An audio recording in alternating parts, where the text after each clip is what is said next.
Bonjour Yann Boissière. Bonjour. Est-ce que vous pouvez vous présenter en quelques mots ? En quelques mots, oui, je suis rabbin aujourd'hui de communauté, une communauté libérale qui s'appelle le MJLF, le Mouvement Juif Libéral de France, qui maintenant s'appelle Judaïsme en Mouvement, donc une communauté libérale à Paris, dans le 15e arrondissement. J'ai eu un parcours professionnel assez vaste et assez varié, un peu en zigzag, on pourrait dire.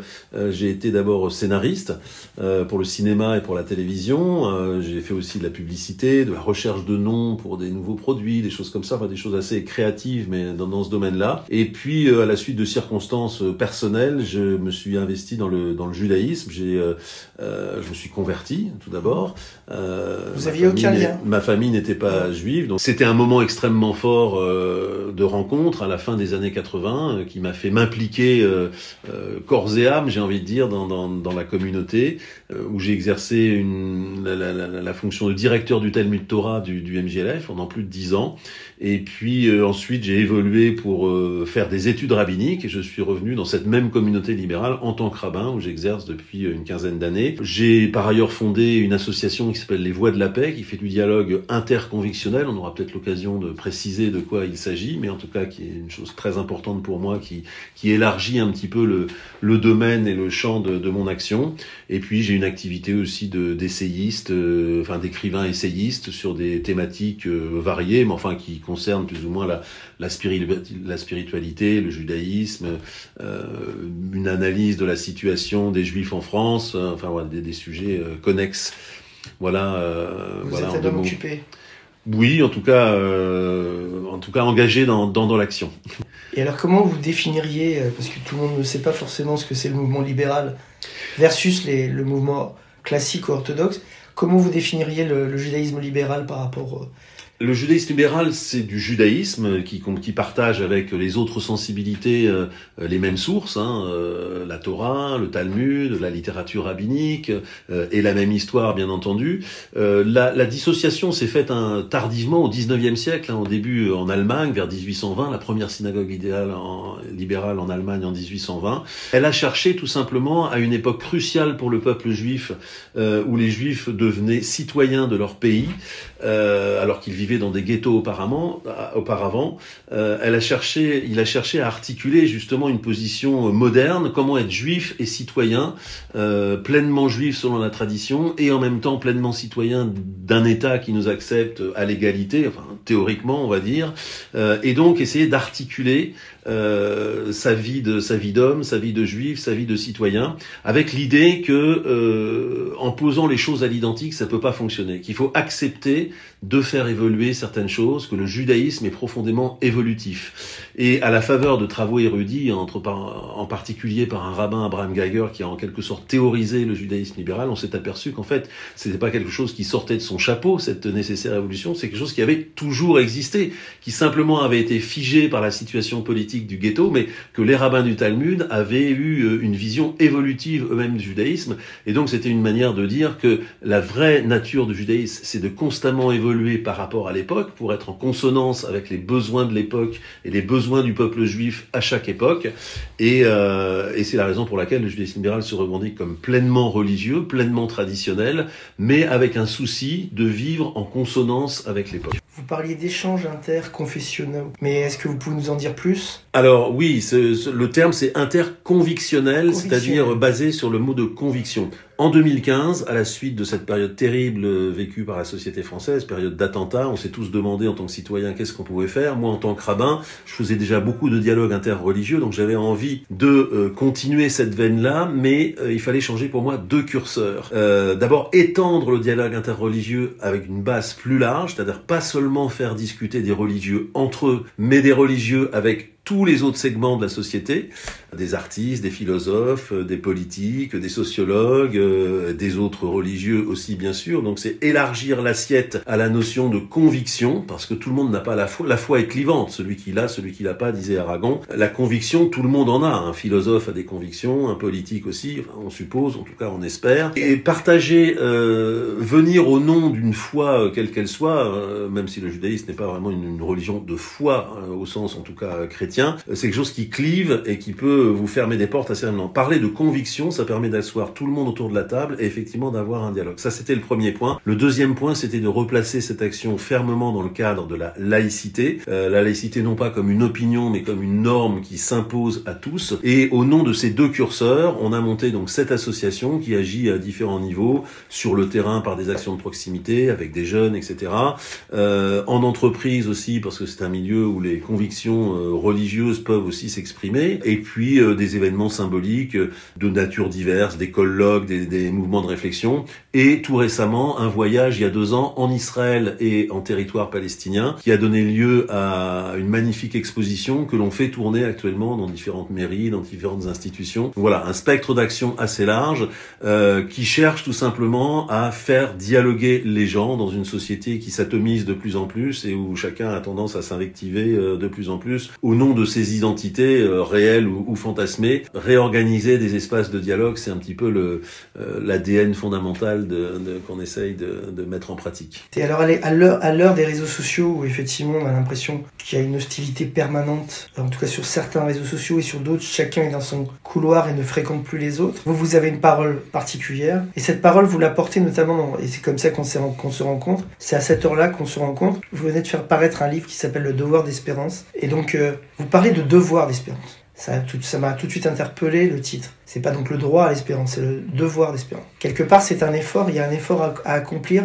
pour espérer. Oui, parce que l'espérance de manière naturelle, c'est un petit peu difficile. Enfin, quand on regarde le monde, il n'y a pas tellement de raisons d'espérer. Donc l'espérance est une sorte de volontarisme. Il n'y a pas de raison d'espérer, mais par contre, dans l'action, quand on s'engage au nom de valeurs et tout ça, alors les raisons d'espérer arrivent, mais elles n'arrivent que dans l'action. Elles sont pas données d'entrée de jeu. Donc il y a ce devoir, il y a ce volontarisme nécessaire, effectivement, qui permet d'agréger des actions, d'agréger des personnes autour de ces actions, de faire des rencontres.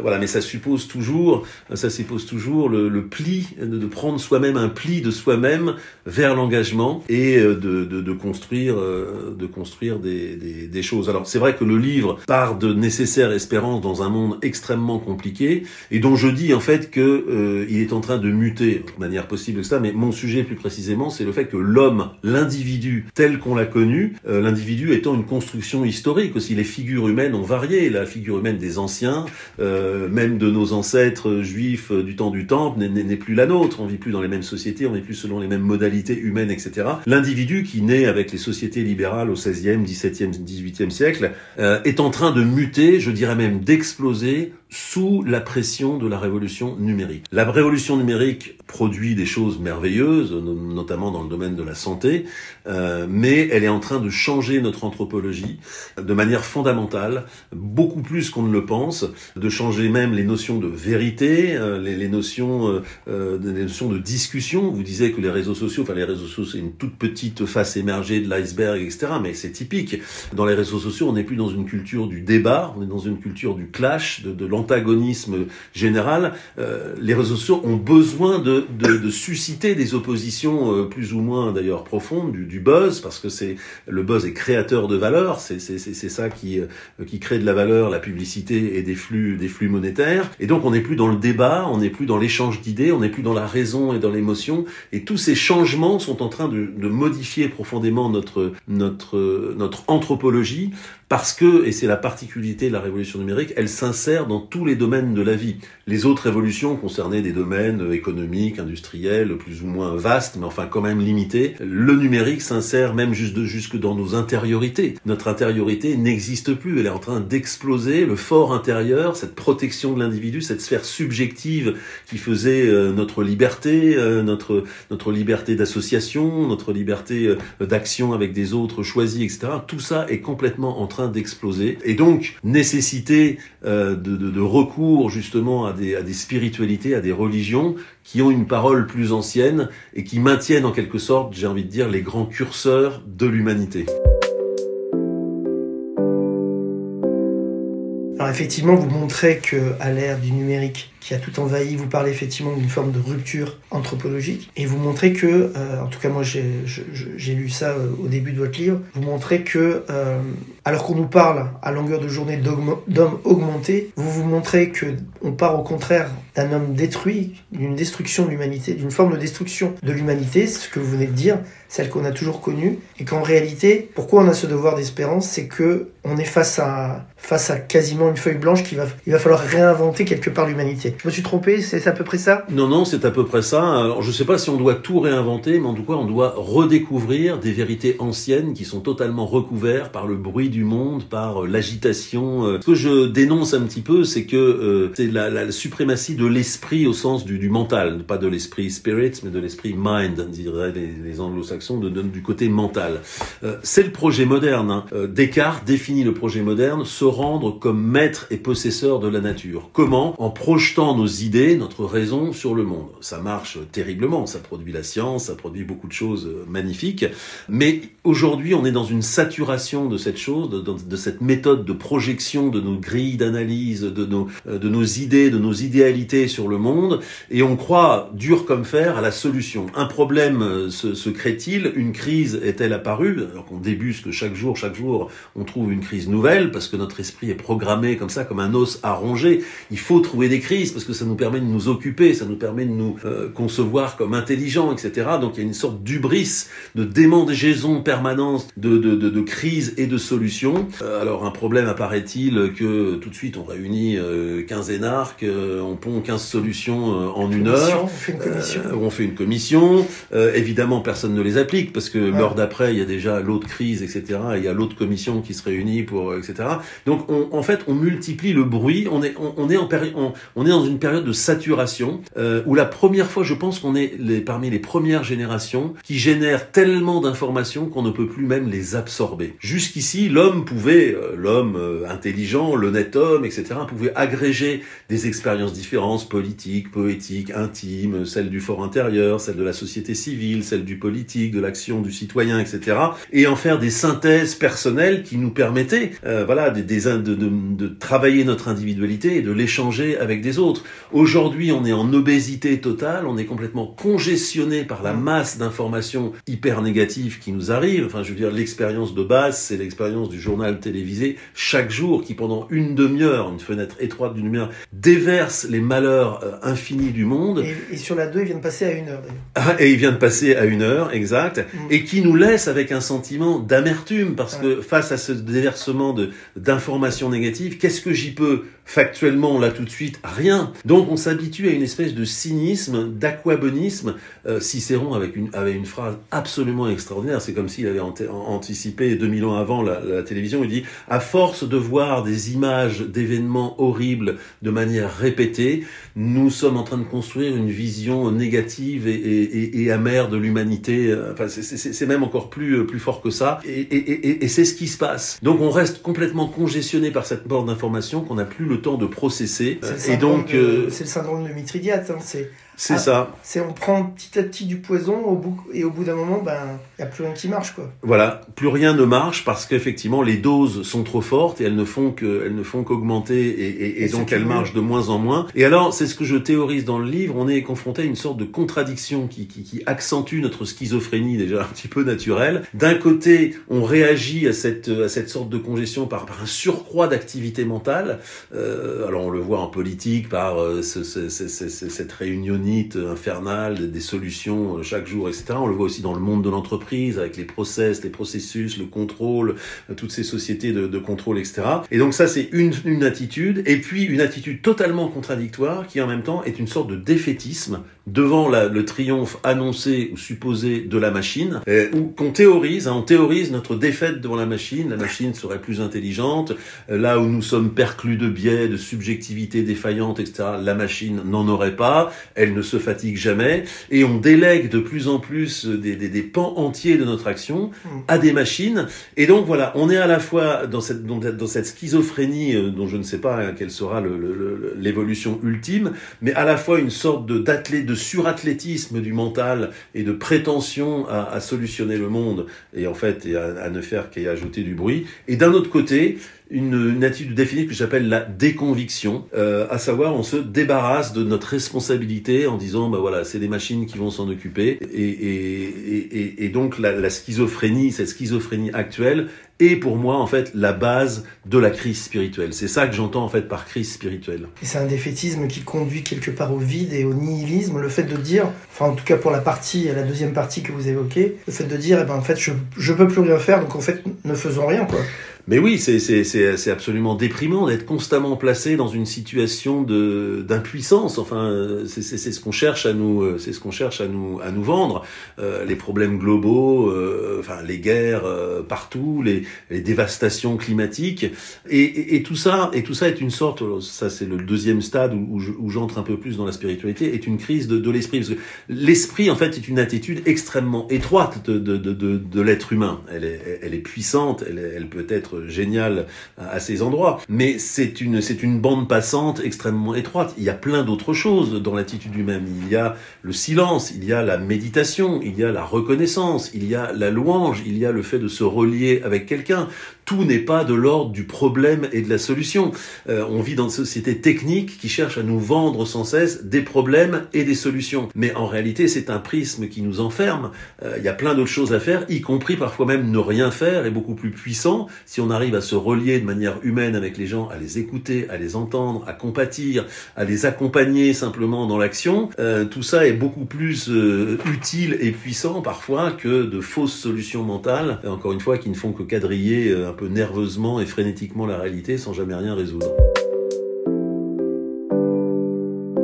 Si je vous demande comme ça, spontanément, c'est quoi pour vous le bonheur, Yann Boissière ? Le bonheur. Vous le définiriez comment ? Vous lui donneriez quoi comme définition ? Une définition plutôt philosophique ou plutôt liée à votre magistère ? Alors, le bonheur, ce que je constate, c'est que les personnes sont inégales devant le bonheur. Il y a des personnes qui ont la capacité d'être joyeux plus facilement et surtout à partir de petites choses. Il y a cette magnifique phrase dans la tradition qui dit, c'est tiré des Pirkei Avot, des Maximes des Pères, Ezewachir asameach bechelko. Quel est l'homme riche, celui qui se réjouit de sa part. Alors, on a tous une part, il nous échoue à tous quelque chose, un présent, etc.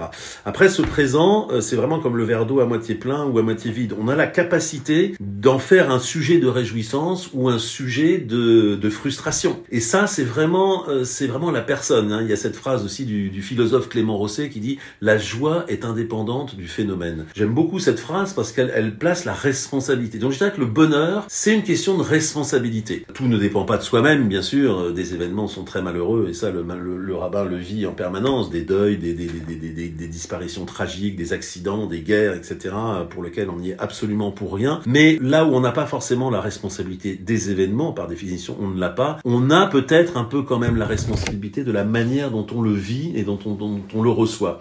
Il y a quelque chose à travailler ici. Donc je dirais que le bonheur, il y a cette autre phrase aussi que je trouve absolument très belle, de Pierre Rey qui avait été un journaliste en son temps, etc., qui disait « Ce n'est pas le bonheur qui rend heureux ». Je crois que là aussi, c'est une nécessaire réflexion. La société cherche à nous vendre des produits qui rendent heureux. Alors, il y aurait des cases qui s'appelaient « Être heureux », et bien, il y aurait plus qu'à la remplir. Et si on remplit cette case, eh bien, on serait heureux. Bah, justement, ça marche pas comme ça. Tout est toujours décalé.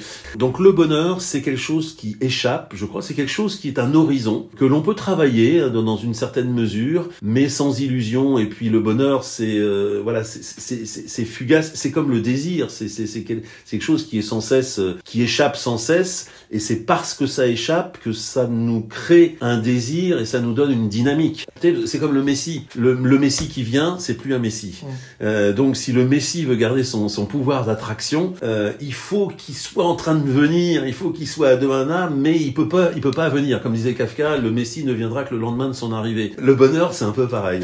Alors le bonheur, il se concrétise par ce que vous venez d'écrire. Donc le livre s'appelle Le Devoir d'Espérance. C'est un des ingrédients, c'est un des vecteurs du bonheur, le fait d'espérer. Oui, alors l'espérance, c'est un terme en soi très très vaste, qui est trop vaste pour donner des choses précises, mais justement dans le livre, je thématise ce bonheur. Alors après avoir décrit la crise spirituelle que l'on vivrait, après lui avoir donné une interprétation spirituelle, je propose, alors non pas des solutions, puisque dans ce livre je fustige un peu la notion de solution, qui justement est trop facile, c'est comme la case du bonheur, c'est comme les marchands de bonheur, donc il n'y a pas de solution. Il y a des respirations qui sont données par la tradition. J'en décris 5, il y en aurait peut-être sans doute beaucoup plus, mais cette notion d'intériorité, l'âme, savoir ne pas tout mettre toutes ses billes, son panier dans l'extériorité des choses. Il y a des choses que l'on ne trouve qu'en soi-même et on est seul sur ce chemin, donc il faut pouvoir le prendre. La verticalité, c'est-à-dire savoir voir les choses non pas seulement dans la manière dont elles fonctionnent, dont elles sont utiles, dont elles sont insérées dans des réseaux d'utilité,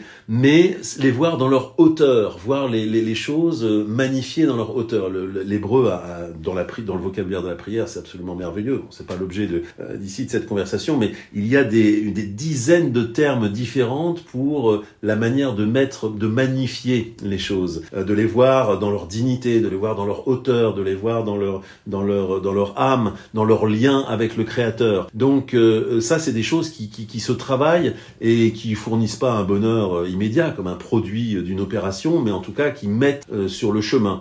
Alors il y en a d'autres. Il y a la démarche de sens, il y a la démarche de teshuva, qui veut dire retour et réponse, à savoir la manière dont on peut quelque part par le récit, en changeant le récit, reprogrammer l'avenir. C'est pas une ardoise magique, mais le judaïsme le sait depuis très longtemps. Le narratif est essentiel à la vie morale. Et on peut arriver de manière substantielle à changer la perception des choses en changeant le narratif et en se reprogrammant différent pour l'avenir. Voilà quelques respirations qui sont d'anciennes recettes. Je sais pas si on peut partir vraiment d'une page blanche. En tout cas, si on est une page blanche, c'est qu'on a oublié des choses essentielles. Et ces choses essentielles, elles existent. C'est à nous de les redécouvrir.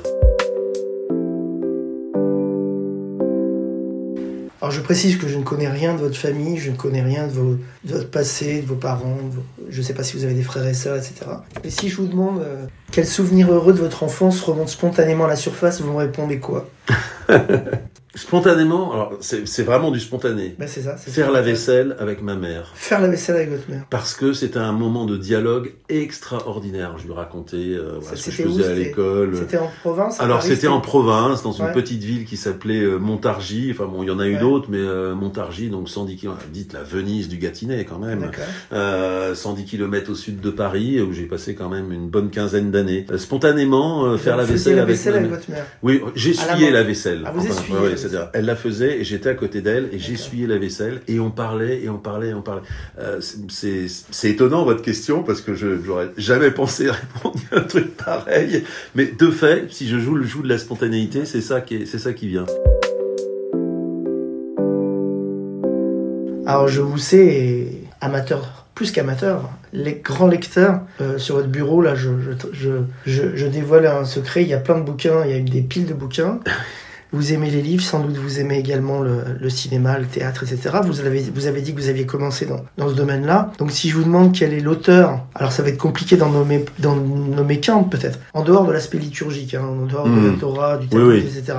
Quel est l'auteur qui vous a marqué de façon indélébile ou l'œuvre qui vous a marqué de façon indélébile et pourquoi? Alors c'est difficile d'en retenir qu'une parce que j'en ai deux qui luttent entre eux, mais je mets à choisir. J'allais dire Dino Buzzati et Kafka, mais entre les deux c'est sans doute plus Kafka qui m'a marqué le plus. C'est quoi, alors Dino Buzzati c'est un auteur italien qui est un auteur de nouvelles. Alors encore qu'il a écrit 2 romans absolument magnifiques, enfin Le désert des Tartares et puis Un amour qui est beaucoup moins connu mais c'est un page turner, c'est-à-dire qu'on le prend et on ne peut plus s'arrêter, mais des nouvelles absolument délicieuses qui sont Le cas, l'écroulement de la Baliverna, etc. Le régiment par à l'aube, j'ai vu que c'est une publication récente, etc. C'est une métaphore. Oui, absolument, que je cite dans le livre. C'est une métaphore de la mort. Enfin, c'est toutes les manières différentes dont la mort arrive dans la vie des personnes. C'est absolument extraordinaire. Je vais vous raconter la nouvelle la plus courte du monde. Je pense qu'il n'y a pas de nouvelle plus courte. Elle fait 7 ou 8 lignes, et vous allez comprendre la puissance de Dino Buzzati. C'est un type, un fonctionnaire, apparemment assez médiocre, etc., bon, qui s'ennuie quand même fort dans la vie, etc., et dont le seul plaisir est de rentrer le soir et d'écouter à la radio les concerts d'opéra qui sont diffusés, etc. Et il y a une chose qu'il déteste, c'est que, alors qu'il met toute la minutie nécessaire pour faire des enregistrements le plus propre possible, il entend les bruits de sa femme en train de faire la vaisselle. Et on comprend que c'est un type imbuvable, etc., il y a une espèce espèce d'ellipse en une ou deux phrases où on comprend que sa femme l'a quitté, etc. Et que quand maintenant il réécoute les bandes, c'est plus du tout pour écouter l'opéra, mais les petits bruits de vaisselle que laissait sa femme sur les enregistrements. On en revient à la vaisselle. Mais voilà la puissance de Dino Buzzati. Ça en quelques lignes. En 8 lignes, 8 ou 9 lignes, il arrive à raconter un trait de vie avec une inversion, une puissance extraordinaire. Et alors Kafka maintenant ? Kafka, alors malheureusement je le lis pas en allemand, il écrivait en allemand, dit-on d'une langue allemande tout à fait spécifique, parce qu'il projetait lui-même, peut-être la langue tchèque ou d'autres, etc. Mais quand on le lit, ne serait-ce qu'en français, ces phrases, ce sont des machines infernales. On rentre dans la phrase, on la vit, et il arrive à nous mettre, à ouvrir des portes infinies comme ça, et à nous mettre dans des impasses. Et je crois que il y a cette idée que Kafka en fait écrit un midrash moderne. Vous savez, ces commentaires interprétatifs très narratifs de la Bible. Mais c'est ça, il ouvre des univers qui ne referment pas et qui en même temps nous enferment dans une condition humaine. Je pense que c'est l'un des descripteurs de la condition humaine moderne les plus forts, enfin les plus cette angoisse, cette liberté parfois qui nous enferme. Et puis aussi les processus d'enfermement, effectivement, l'administration, l'absurdité de la vie, les processus de contrôle, etc. Et puis cette métaphore, d'ailleurs c'est souvent un récit qui est détaché, qui fait partie d'un récit plus grand, mais cette métaphore de la loi, le type qui qui veut rentrer dans la porte de la loi, qui est gardée par un gardien, etc. Et le type lui dit non, c'est pas pour toi aujourd'hui, etc. Qui passe sa vie à attendre, à proposer différentes stratégies, etc. Jusqu'à la fin de sa vie où le garde lui dit bon, maintenant c'est terminé, cette porte était pour toi, mais moi j'ai fini mon service, tu t'en vas.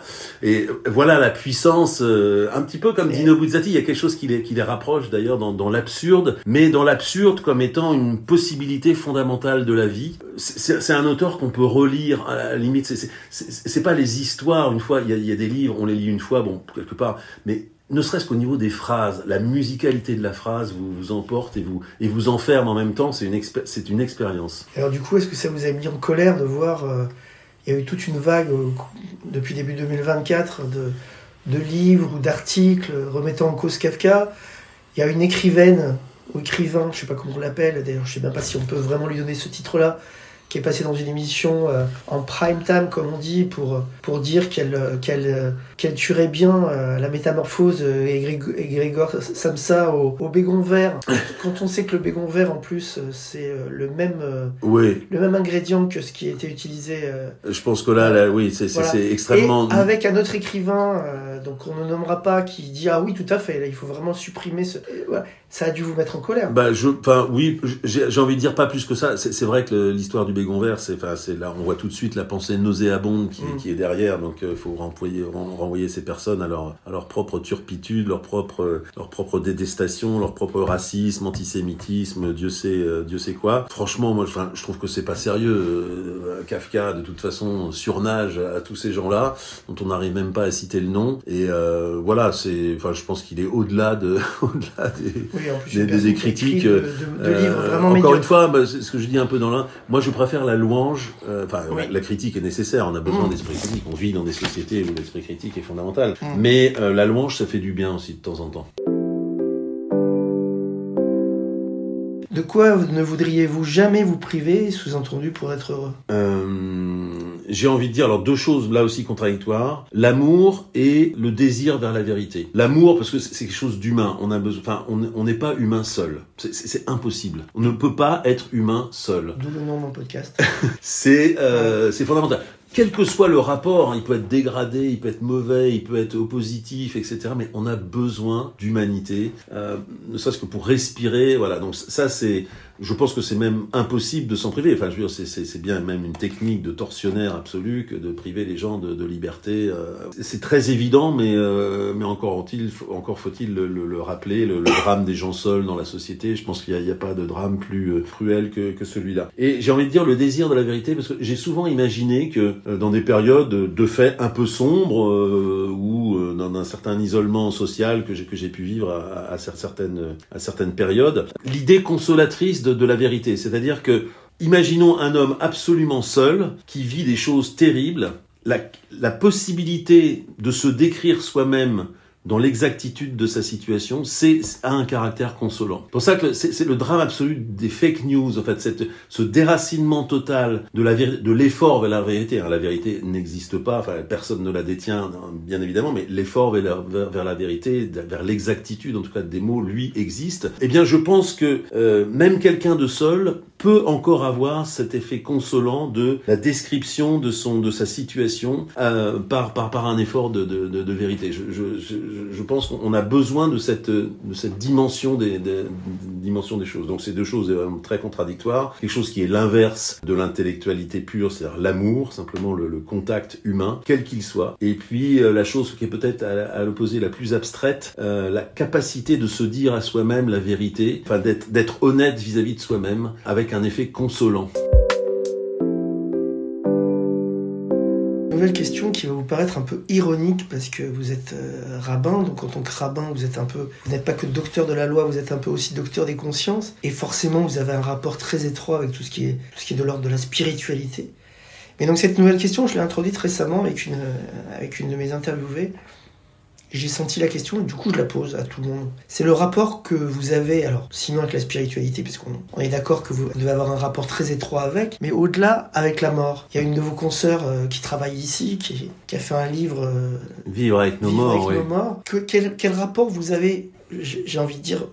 Ce qui m'intéresse, c'est votre rapport personnel avec l'au-delà, la mort, etc. Est-ce que vous avez un rapport particulier ou où vous le vivez en tant que simplement comme monsieur et madame tout le monde, j'ai envie. Alors, je pense avoir un rapport particulier, c'est un peu idiot comme phrase, parce que tout le monde, de fait, a un rapport particulier en fonction de sa biographie, mais ce que je veux dire par là, c'est que... c'était idiot. Non, c'est moi qui démarre sur des bases un peu étranges, etc. Mais ce que je veux dire par là, c'est que j'ai un vécu que je vis comme très particulier du fait de la mort extrêmement prématurée de ma mère. Ma mère est morte à l'âge de 49 ans, après une maladie longue de 16 ans. Donc, à partir de 33 ans, j'ai connu ma mère malade, gravement malade. Ça a bousillé, j'ai envie de dire, toute mon adolescence, etc. Et je l'ai vu mourir pratiquement devant moi. Il se trouve que mon père est mort à un âge plus avancé, mais il est mort aussi dans mes bras. Donc c'est quand même deux situations assez traumatiques et qui m'ont marqué à vie. Je dirais que la mort de ma mère, qui a été la première mort que j'ai, donc de manière très très jeune, oui, a façonné mon rapport avec la mort et me l'a rendu, c'est bizarre de dire ça, mais je pense que ça me rend meilleur, en tout cas en tant que rabbin, pour accompagner des gens qui sont dans un deuil. Parce que c'est quelque chose de naturel, pour moi, de profondément naturel. À la mort de ma mère, j'ai pleuré toutes les larmes de mon corps. J'en ai encore une petite réserve, mais ça m'a changé fondamentalement et ça m'a rendu profondément compassionnel, je pense, envers les personnes. Tout en considérant que la mort était quelque chose de naturel. Je sais pas, il y a pas de côté dramatique pour moi. Alors, évidemment, il y a des morts dramatiques, il y a des morts traumatiques. On peut pas raconter d'histoire, mais quelqu'un qui vient de perdre un fils, qui s'est suicidé. Il y a des choses qui sont plus ou moins dans l'ordre des choses. Mais je dirais que oui, j'ai un rapport avec la mort. Je l'ai eu très très tôt. Ça m'a ouvert, ça m'a rendu, je pense, plus sensible à la détresse des autres, et en même temps me donnant une conception de la mort assez naturelle, quelque chose qui inévitable. Il y avait ce film qui m'avait beaucoup marqué, il s'appelait Papa est en voyage d'affaires. C'est vrai, c'est toujours quelque chose qui m'a intrigué, à savoir que quand quelqu'un meurt, il disparaît évidemment de la surface de la terre, etc. Il pourrait très bien être ça pourrait très bien être un ami qui est dans un très long voyage. Factuellement, c'est exactement la même chose. C'est le même type d'absence. La cause est pas la même, mais voilà, quelque part, c'est quand même quelque chose de très, à la fois de très abstrait et de très naturel. Voilà comment j'aborde un peu les choses. Alors après, il y a sa propre mort. J'avoue que j'ai pas trop réfléchi au sujet, peut-être par une sorte de peur, je sais pas, mais je pense que je n'ai pas peur de mourir, voilà, que ce soit le plus tard possible, si Dieu veut. Théoriquement, votre position de rabbin vous interdit d'avoir peur. Oui, c'est sûr. Quelque part. Après, on pourrait prétendre le contraire et avoir peur quand même. Donc, non, c'est quelque chose d'assez naturel. Enfin, je le vis comme ça, en tout cas. C'est quoi le mot de la langue française que vous préférez, ou le mot auquel vous pensez instantanément là, à l'instant? Si vous me dites vaisselle, je vous croirai pas. Alors, le mot qui me vient, parce que j'ai fait de la recherche de noms, donc je suis habitué, là, vraiment sans aucun filtre. Je sais même pas si c'est intéressant ou pas, mais enfin, c'est pas le problème. Simultanément. Simultanément. Je sais pas pourquoi. Un bel adverbe, donc simultanément. En plus, on peut le décomposer. Il y a simultané et ment, donc voilà. Le contraire de dire la vérité. Mais bon, là, en l'occurrence... Simultanément, oui, c'est ça. Le simultané ment. Ouais, il faut toujours un petit décalage. Ça, c'est intéressant. C'est intéressant. Jouer sur le décalage. Moule, en plus, en hébreu, simoul, parce que vous avez le même. Moule, ça veut dire en face de. C'est l'origine de la Brit Mila. C'est mettre du langue. Quelqu'un en face de la. Quelque chose en face. Il faut l'instance symbolique, quoi. Il faut. Donc le simultané. Et le simultané est une illusion qui ment parce que les choses ne sont jamais simultanées. Il y avait cette phrase d'ailleurs qui dit que le temps, je crois que c'est Étienne Klein qui disait ça, qui dit ça. Le temps est la plus belle des inventions pour faire en sorte que les choses ne se passent pas en même temps. La dimension du temps, le délai. Au passage, il y a le délai et le temps, c'est la condition de la vie morale pour le judaïsme. Il y a cette très belle exégèse sur un passage de la Genèse qui dit de mort tu mourras. En hébreu, c'est mot tamut. Mot, c'est l'infinitif, mourir, et tamut tu mourras. C'est-à-dire que je crois que c'est Manitou, Léon Ashkenazi, qui a ce commentaire absolument merveilleux, qui dit, voilà, en toute justice, bonne honnête justice, la transition, c'est la mort. Voilà, ça c'est le jugement. Sauf que un monde qui ne reposerait que sur le jugement, c'est un monde impossible, où tout le monde meurt en 2 secondes, etc. Donc on aménage la peine en futur. Mort, tu mourras. Et dans cette épaisseur du temps, dans cette épaisseur du futur, alors l'homme peut gagner des mérites. Il peut changer, il peut, etc. Et c'est la condition de la vie morale. Donc voilà, le simultané ment, il faut du temps, il faut de l'épaisseur, il faut de l'espoir, il faut de l'espérance, parce que c'est un vecteur de changement de nous-mêmes. Alors vous n'êtes pas, si vous me permettez, vous n'êtes pas payé pour douter, mais... À titre personnel, est-ce que vous doutez souvent dans l'existence? Et si oui, est-ce que vous doutez plutôt de vous ou plutôt des autres? Très sincèrement, je doute assez peu. Alors ça, je devrais pas dire un truc pareil. Non, pourquoi? Je suis plutôt enclin à la confiance, sachant que la confiance peut vous emmener dans des endroits complètement différents de ce que vous attendiez. C'est-à-dire que le doute, pour moi, c'est très lié, quand je vois des gens qui doutent, je trouve que c'est très lié à des certitudes qu'on a. On a le doute de sa certitude. C'est-à-dire qu'on pense que l'avenir, ça devrait plutôt être ça, ou que c'est ça qu'on veut, etc. Et du coup, quand les éléments sont un peu adverses, on doute. Ah bon, mais peut-être que c'est pas ça. Mais je trouve que le doute est très très binaire finalement, et pas si éloigné de ça que la certitude. Ce qui me fait dire que je suis plutôt quelqu'un qui a confiance, c'est comme ça que je le vis, en tout cas, en toute modestie, c'est que je pense que j'ai une vision très, pas très floue, mais en tout cas assez ouverte des choses. Je suis prêt à m'embarquer là où elle m'amène, etc. Et donc il n'y a jamais vraiment de doute. Il y a de la surprise, il y a une nécessité d'adaptation. Voilà, mais je me sens pas trop enfermé par le doute. Je trouve que le doute est très lié aux certitudes qu'on a, et j'ai des convictions bien sûr, mais des certitudes j'en ai pas, bon, ça c'est sûr. Et donc du coup l'avenir est plus ouvert et plus souple. Voilà, il faut se lancer, avoir confiance dans la rencontre, sans préjuger de ce qu'elle doit être ou de ce qu'elle va être. Donc on en revient à la capacité au bonheur, c'est ça. Ezewachir, quel est le riche? Celui qui, Samer Bechelkos, qui se réjouit de sa part. La part qui va nous échoir, on la connaît pas. Elle est dans 1 seconde, dans 2 heures, dans machin, etc. Mais bon, elle va venir de toute façon, c'est sûr. Et quelle qu'elle soit, il faudra essayer autant que possible d'en faire un sujet de joie. J'exclus pas les malheurs absolus, etc. Je tire pas de conclusion générale de ça, mais pour autant qu'on parle de choses, je dirais quotidiennes et faciles et acceptables, le doute pour moi est trop lié à la certitude, et j'en ai pas tellement parce que finalement j'ai pas tellement de certitude. Pour quel défaut de vos contemporains vous avez plus d'indulgence? Je dirais l'ego, parce qu'on est tous enfermés. Enfin, c'est notre problème fondamental, c'est l'ego. Donc quand on a conscience de ça, ça déflationne quand même beaucoup de choses. Parce que l'ego fait que vous vous opposez constamment. Quelqu'un dit quelque chose, je sais pas, paf, tac, tac, et tout de suite on rentre dans le et au passage, on est le premier à trébucher dans cette dimension-là, etc. Donc quand on travaille, on essaye de s'améliorer, quand on est un peu dans la spiritualité, alors quelle qu'elle soit, hein, je veux dire, on prend conscience de ça et on est beaucoup plus indulgent envers les autres parce qu'on sait qu'on est le premier à y succomber et ça permet d'expliquer beaucoup de comportements. Ok, bon, mais il le sait pas peut-être, mais il s'est crispé, etc. Mais en réalité, il est pas comme ça. L'ego, c'est une structure c'est une espèce de carénage, paf, c'est une vision un peu freudienne. Oui, je sais pas si elle est freudienne, je connais pas assez Freud pour pouvoir dire ça, mais voilà, si tout le monde se détend un peu plus, les choses sont quand même nettement plus faciles. Et donc voilà, faut avoir beaucoup d'indulgence pour ça, je pense.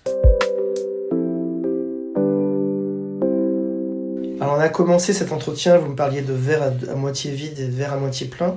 Donc quelque part de quelqu'un qui est capable d'être heureux malgré un verre à demi vide et quelqu'un qui est capable d'être malheureux malgré un verre à moitié plein. Quelque part c'est une représentation assez symbolique de qui est optimiste et qui est pessimiste. Et on sait que c'est une longue histoire notamment dans la tradition juive des pays de l'Est, de Pologne et compagnie, toujours cette opposition entre optimisme et pessimisme. Il y a même des blagues autour de ça. Oui. Vous, qu'est-ce qui vous rend optimiste ? D'abord, est-ce que vous vous considérez comme optimiste ? Et qu'est-ce qui vous rend optimiste pour l'avenir, malgré la situation qu'on a décrite au début, qui est compliquée et que vous décrivez dans votre livre, dont je rappelle le titre, Le devoir d'espérance. Des blagues, il y en a plein. Il y a une définition de l'optimiste que j'aime beaucoup. C'est l'optimiste, c'est celui qui pense que la mouche va sortir de la pièce. De fait, parfois, elle y reste un bon bout de temps. Intellectuellement, je serais plutôt pessimiste, mais factuellement et dans l'action, optimiste. Moi, ce qui me rendrait plutôt optimiste, c'est quand même l'infinie valeur de l'homme. Son côté génial, son côté... Alors, il peut être absolument cruel, il peut être inhumain, mais il peut être aussi brillant, inventif, créatif. Moi, ça me fait fondre. Alors malheureusement, les nouvelles nous montrent que des gens autoritaires, tyranniques, qui tuent les autres, qui sont antisémites, qui veulent détruire, etc. Mais il suffit juste de débrancher l'attention et d'être du côté du verre à moitié plein. Les deux coexistent, hein, indéniablement. Et là, de voir un pianiste qui joue une œuvre de Bach, de Mozart, un artiste, un écrivain, quelqu'un qui s'exprime, un morceau de cinéma, etc. On dit mais l'homme est capable de tout ça, c'est vrai. On l'oublie tellement. Et donc, je pense que le monde survit parce qu'il y a un peu plus de ces gens-là que de destructeurs. Malheureusement, c'est les destructeurs qui occupent l'image et auxquels on s'intéresse, etc. Mais je pense que le monde serait détruit depuis longtemps si les destructeurs étaient plus puissants ou plus nombreux, ou en tout cas plus efficaces. Donc je me dis que si le monde subsiste, quelque part, même si il n'est pas toujours très beau, etc., eh bien c'est que quelque part, la somme de toutes ces génialités, de toutes ces beautés, etc., est quand même un peu plus puissante que les forces de destruction. Moi, ça m'a fait penser, ce que vous venez de dire, à une scène du film, d'après le livre de Spielmann, Le pianiste, où au milieu du chaos complet, à la fois du ghetto, et après quand il s'enfuit, qu'il se cache, qu'il est au milieu qu'il est à deux doigts de se faire tuer, il trouve un piano, et il se met à jouer du piano. Et c'est probablement une des scènes les plus belles. Alors, Polanski est voué aux gémonies par toute une partie de la... Oui, mais c'est quand même il fait partie de ces gens aussi géniaux. Un grand cinéaste, quoi qu'il arrive. Bien sûr. Pour finir, qu'est-ce qu'on peut vous souhaiter pour les prochaines semaines ou les prochains mois, Yann Boissière ? À titre personnel, je parle. Un succès pour votre livre ? Oui, alors bien sûr, un succès. Il y a le traditionnel que l'année se termine avec ses malédictions et que l'année suivante, que la prochaine année se ouvre ses bénédictions. Oui, alors vraiment de manière très égoïste, très personnelle, j'ai envie que ce livre soit un instrument de dialogue, qu'il ait un impact, qu'il marche, etc. Moi, je vais aussi spontanément, je pense à Israël, en fait. Je suis atterré, à titre personnel, je parlais d'optimisme il y a pas longtemps, mais je suis atterré de ce que la voix d'Israël soit recouverte par des paroles de haine, qu'Israël n'arrive pas à faire entendre sa cause, enfin voilà, dans l'opinion. Je souhaite vraiment que qu'Israël puisse être vainqueur de ses ennemis. Et puis puisse trouver aussi la voie de la paix, parce que c'est vrai que toute cette situation soulève le problème fondamental d'un Israël qui vivrait en paix. Et quand je dis Israël, c'est un peu le peuple juif en général. Donc voilà, ce qu'on peut me souhaiter, c'est que le livre marche, un bonheur familial, ça c'est pour la sphère égoïste, et d'une manière générale, de pouvoir être utile et contribuer à faire en sorte que la société soit plus apaisée, et en particulier que le peuple juif et Israël soient bénéficient un peu plus de compassion et de compréhension dans le monde. Merci Yann Boissière de nous avoir reçus pour Le Bonheur c'est les autres. Merci à vous. À bientôt. Merci, à bientôt.